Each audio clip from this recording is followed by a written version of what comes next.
আমি বহুদিন এসেছি এই গন্ধমাদন পর্বতে, কিন্তু কোনোদিনই অপূর্ব সুন্দরী নারী চোখে পড়েনি। না না না না না, এই সুন্দরীর রূপ যৌবন আমাকে পাগল করে দিয়েছে। আমি যাই সেই সুন্দরীর কাছে, আমি যাই সেই সুন্দরীর কাছে। বলি শোনো শোনো সুন্দরী, চলো চলো, তোমাকে নিয়ে যাবো আমার লঙ্কায়। আমি তোমাকে রাজ রানী করে রাখবো সুন্দরী, আমি তোমাকে আমার লঙ্কার রাজ রানী করে রাখবো। না, আমি যাবো না, আমি তোমার সঙ্গে কিচ্ছুতে যেতে পারবো না। আমি নারায়ণের তপস্বিনী, আমি নারায়ণের তপস্বিনী। কি বললে সুন্দরী, তুমি যাবে না? তুমি বোধহয় আমার পরিচয় জানো না। শোনো সুন্দরী, আমি হলাম বিশ্ব শ্রবা মুনি পুত্র ধোসানা। তাই বলছি সুন্দরী, ওই ছল কপট নারায়ণের হাত থেকে আমি তোমাকে রক্ষা করবো সুন্দরী। তাই চলো আমার সঙ্গে। না, আমি যাব না, আমি তোমার সঙ্গে কিছুতেই যাব না। আমি সারা জীবন নারায়ণেরই তপস্বিনী, আমি সারা জীবন নারায়ণের দাসী হয়ে থাকবো। এই বললে সুন্দরী, তুমি আমার সঙ্গে যাবে না? তুমি আমার শক্তি জানো না, ওই আমার ভয়ে কাঁপে। জানো সুন্দরী, তোমাকে আমি জোর করে নিয়ে যাবো সুন্দরী।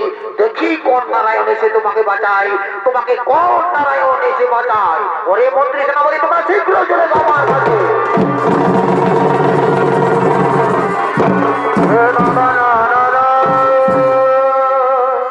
আদেশ করুন মহারাজ। শোনো শোনো রে মন্ত্রী সেনাপতি, এই অপূর্ব সুন্দরীকে আমি রানী করতে চাই, কিন্তু এই অপূর্ব সুন্দরী আমার সঙ্গে কিছুতেই যেতে চাইনি। তাই আমি তোমাকে আদেশ দিচ্ছি, তোমরা যাও এই অপূর্ব সুন্দরীকে জোর করে, এই সুন্দরীকে জোর করে নিয়ে যাও আমার লঙ্কা। হে মহারাজ, তাই হবে।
তোমার কারণে অগ্নিকুণ্ডে আমার প্রাণ বিসর্জন দেব। তবে আমার একটি কথা মনে রেখো, আমি সারা জীবন প্রভু শ্রী নারায়ণের তপস্যা করেছি। আর যদি সত্যি আমি এক মনে সেই প্রভু শ্রী নারায়ণের তপস্যা করে থাকি, তবে নিশ্চয়ই একদিন না একদিন আমি নতুন রূপ নিয়ে আসবো এই ধরা দামে। জন্ম নেব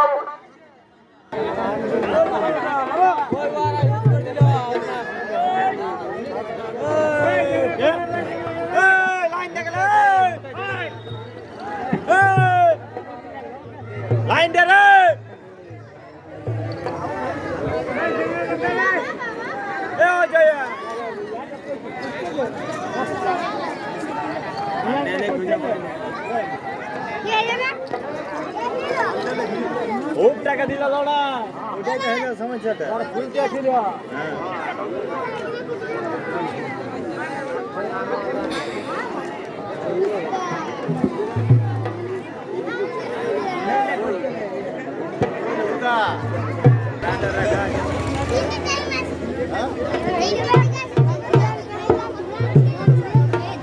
এই অগ্নিকুণ্ডে আমার প্রাণ বিসর্জন দেব, তবে আজীবনের তপস্যা করেছি। আর যদি সত্যি আমি এক মনে সেই প্রভু শ্রী নারায়ণের তপস্যা করে থাকি, তবে নিশ্চয় একদিন আমি নতুন রূপ নিয়ে আসবো এই ধরা যাবে, জন্ম নেব কোনো ধার্মিকের ঘরে। আর সেই জন্মে আমার কারণে তোমার মৃত্যু ঘটবে রাবণ, তুমি নির্বংশ হয়ে যাবে রাবণ, তুমি নির্বংশ হয়ে যাবে। এই আমার অভিশাপ, এই আমার অভিশাপ। এই বলে আমি এমনি কুণ্ডে আমার প্রাণ বিসর্জন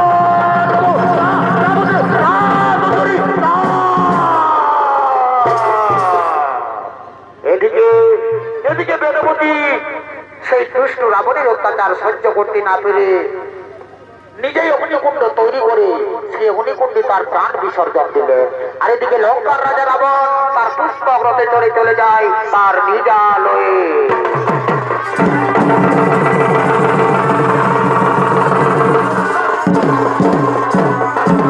বছর পার হয়ে যায়, আর এদিকে প্রবল বৃষ্টির কারণে ক্ষেতের ফসল নষ্ট হয়ে যাচ্ছে, আবার অনাবৃষ্টির কারণে চাষের জমি পাথরে পরিণত হয়ে যাচ্ছে।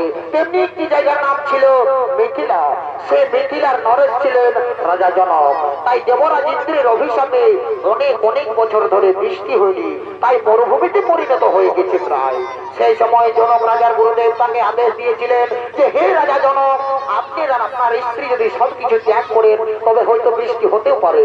তাই এদিকে রাজা জনক তার গুরুদেবের আদেশ অনুসারে রানী সুনয়নার অলংকার দিয়ে তৈরি করেছে এক সোনার লাঙ্গল। সেই লাঙ্গল নিয়ে রাজা জনক চলেছেন সেই চাষের জমির দিকে চাষ করার জন্য।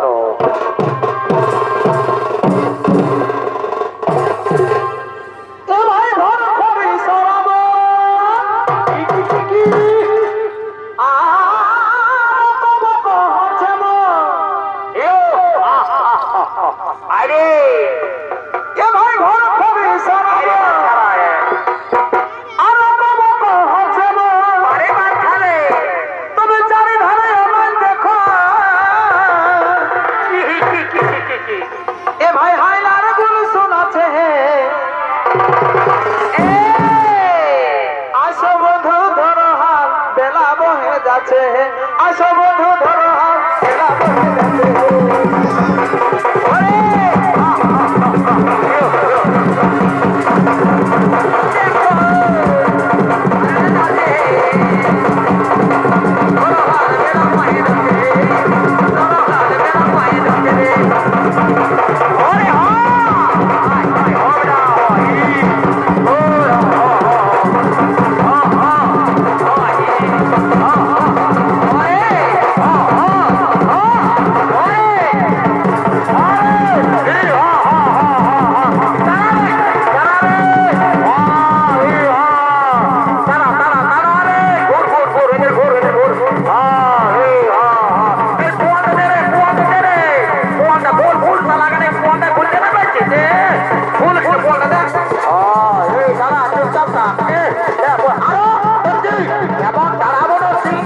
এভাবে আমার হাল মাটির মধ্যে আটকে গেল কেন?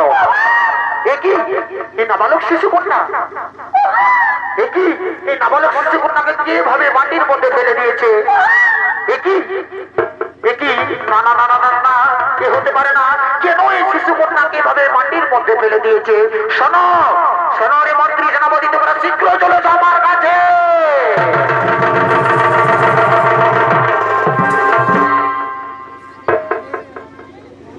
হ্যালো, আদেশ করুন মহারাজ।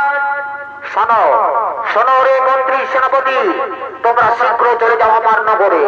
সেখানে গিয়ে সমস্ত প্রজাদের জানিয়ে দাও কোন ব্যক্তি নাবালক শিশু কন্যাকে এভাবে মাটির মধ্যে ফেলে দিয়েছে। হে মহারাজ, আমি চললাম আমি এক্ষুনি চললাম। তারা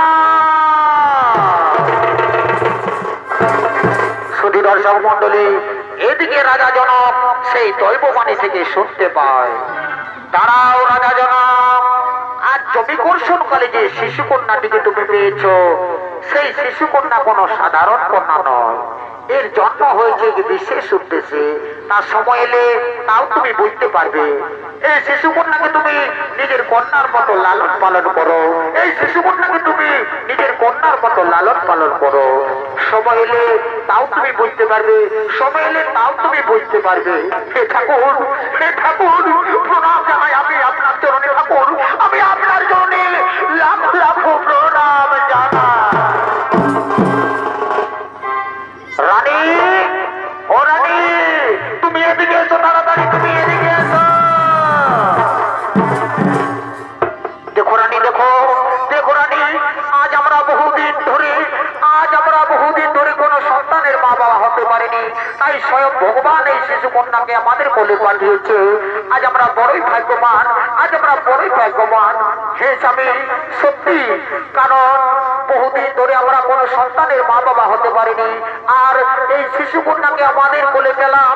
আর আমাদের মিথিলায় প্রবল বৃষ্টি হচ্ছে স্বামী, আজ আমাদের মিথিলায় প্রবল বৃষ্টি হচ্ছে। আজ আমরা বড়ই ভাগ্যবান। আচ্ছা স্বামী, আমাদের এই শিশু কন্যার নাম কি রাখা হবে? শোনো রানী, এর অনেক নাম। যেমন মিথিলায় জন্ম হয়েছে, তাই বলে এর নাম মৈথিলী। আবার জনক রাজার কন্যা বলে এর নাম জানকী। আর আজ হালের আঁচড়ের মধ্যে পেয়েছি, তাই বলে আজ থেকে এর নাম হলো সীতা। তাই একে আজ থেকে আমি সীতা বলেই ডাকবো। আর শোনো শোনো রে মন্ত্রী সেনাপতি, তোমরা শীঘ্র চলে যাও আমার নগরে। সেখানে গিয়ে সমস্ত প্রজাদের জানিয়ে দাও, তারা যেন সকলে আজ আমার বাড়িতে এসে আজ আমি বড়ই আনন্দিত। এ ভাই জনক রাজা, বড় আনন্দ হইল হে। এ ভাই জনক রাজার আনন্দ হইল। এ ভাই জনক রাজা, শোনো শোনো মেলাকারের মা বসি যত আছো বাবারা, বড় আনন্দ হইল হে। এ ভাই জনক রাজার আনন্দ হইল। পারে ভাই, মা জানো কি সীতা দেবী, এ ভাই মা জানো কি সীতা দেবী ঘরকে আলো করিল হে। জনক রাজার আনন্দ হইল। মা জানো কি সীতা দেবী, মা জানো কি সীতা দেবী ঘরকে আলো করিল হে। জনক রাজার আনন্দ হইল।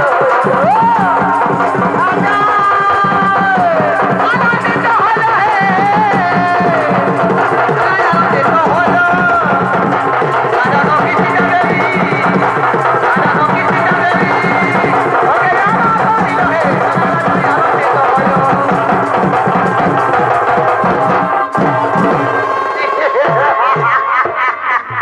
এই শালার দেখছি না কেমন করে নাচছে রে বাপ, পেটটাকে উপর দিকে করে একবারে নাচছে রে, নাচছে একবারে। দেখছি না এ বাবা, এ গো বহু, এ বহু, তুমি এটা কি করছো গো? এ গো ভাসুর, আমি ওই রাজা ঘর থেকে যাবো বলে আসেছি গো। এবার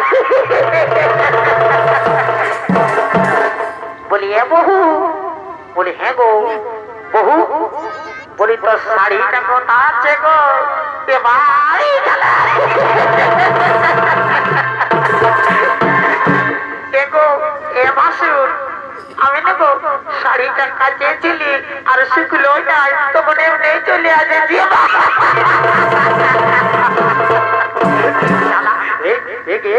চলে চলে চলে বাপ, তুই আমার লাজ সরম সব কুছাবি বাপ। রাম রাম রাম রাম রাম রাম রাম রাম। এই শালা কি বলবো দেখ, ভোজ খাবার তাল দেখ, কেউ পেটটাকে উপর দিকে করে বইটাই নাচছে, আর এই বহুটা আরো ছায়াটা পরে চলে আসছে, শাড়িটা ভুলে আসছে।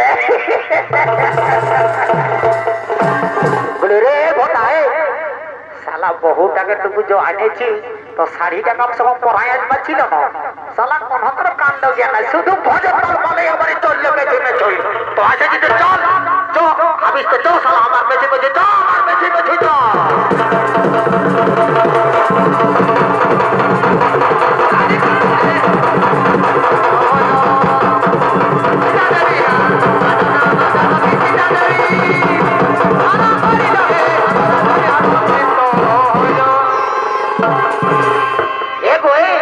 ওইদিকে চলো গো রাজা, ঘর দিকে চলো, ভাসুরটা গেল, নাহলে সব ফুরালে তোমার ওই ইহাই হবে শুধু।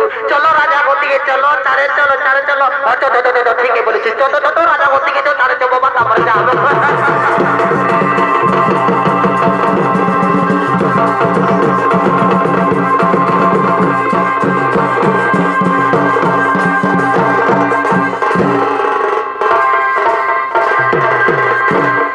এদিকে মা মসি যত আছো বাবারা সবাইকে দণ্ডবোধ করছি, আর এদিকেও কাকা জেঠা মশা পিসা দাদা সবাইকে একবার দণ্ডবোধ করছি বাপ, যত আছো সবাইকে ভালো করে দণ্ডবোধ করছি। কারণ অনেক বেলা হয়েছে, এখন ঘর দিকে যেতে হবে, কারণ আমি তো এমনি চর্বিওয়ালা লোক বটি, রোদ দিলে চলতে পারবো না, তো এখন চারে ঘর দিকে যাই। আর ঘর দিকে যাওয়ার আগে রাজা ঘর দিকে যেতে হবে, রাজা ঘর দিকে আগে ভোজটা খাইয়ে নিবো বাবা, তারপর যা হবে হবে, কারণ তোমাদের সঙ্গে দেখা হবে কি আর না দেখা হলেও কোনো ব্যাপার নাই, আগে রাজা ঘর দিকে যাই, ভোজটা খাই বাবা। বহুটা চলে গেল, আপনি কোথা ঢুকে দিবে কোন কারাই বাবা।